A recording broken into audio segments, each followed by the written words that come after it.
Everyone.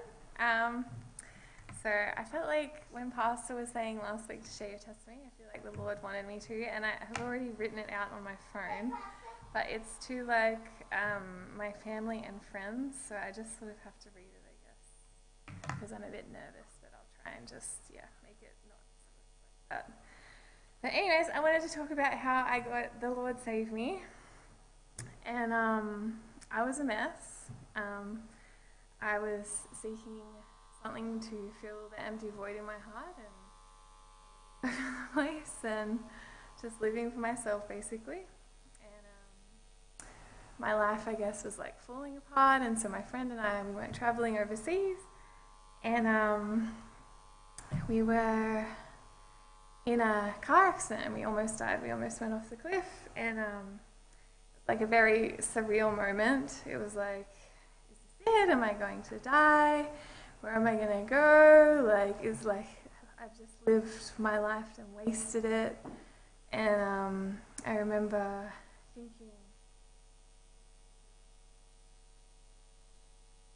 just a selfish waste, basically.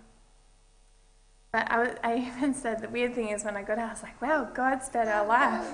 And so I knew something in me then. There was I didn't get saved then, I got physically saved, but there was something in me that sparked a longing for God. And so that happened in 2013. And then 2 years later, so it took a while, I went a bit new age and all over the place. And I was just fed up with my life, basically. I was fed up with myself and my life, and I was trying to do right, but I just kept falling into sin. I didn't realize it was sin at the time. I just thought I needed healings, or I don't know, I don't know what I needed, but God knew what I needed. And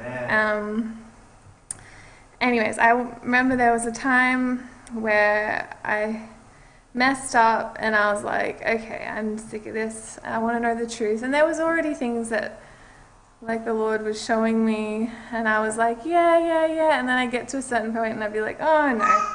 And so this is the point where I was like, okay, I want to know the truth. And there was, I don't know if some of you might know him, but Brother Russell, he has come to the church a couple of times. He was preaching the gospel on George Street, and he had a bright yellow sign saying Jesus Christ is the answer. So I was walking past him every week, and at first I was just like, I don't want anything to do with you. And then eventually I'd slow down and I'd pause my music and I'd just watch people and how they reacted, and they'd always get angry or they would get annoyed. And I was thinking, why is it stirring up that reaction about if it wasn't the truth, Amen. That's good, sister.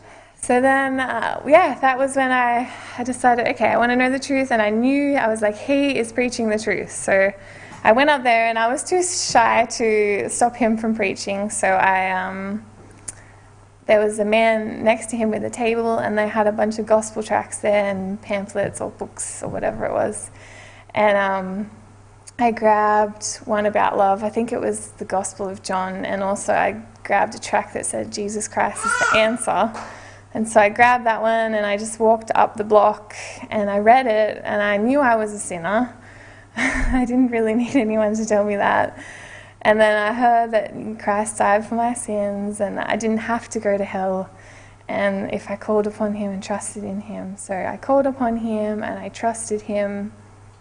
And because of a lot of the things that I had done, I still, afterwards, I knew there was a change in me, because I knew, the clothing I was in afterwards, I knew I was naked, which is really weird, because before I didn't know I was naked, and I knew the Lord led me to the King James, and how it was the pure word of God, and just all of these things, and how he brought me to the church, and just...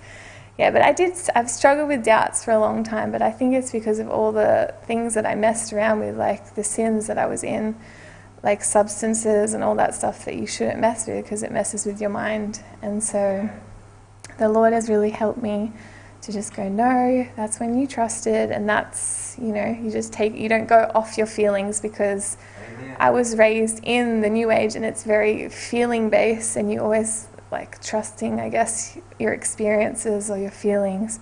So it's really hard to detach from that mindset. So yeah, so that's how the Lord saved me, and yeah. Praise the Lord. Amen.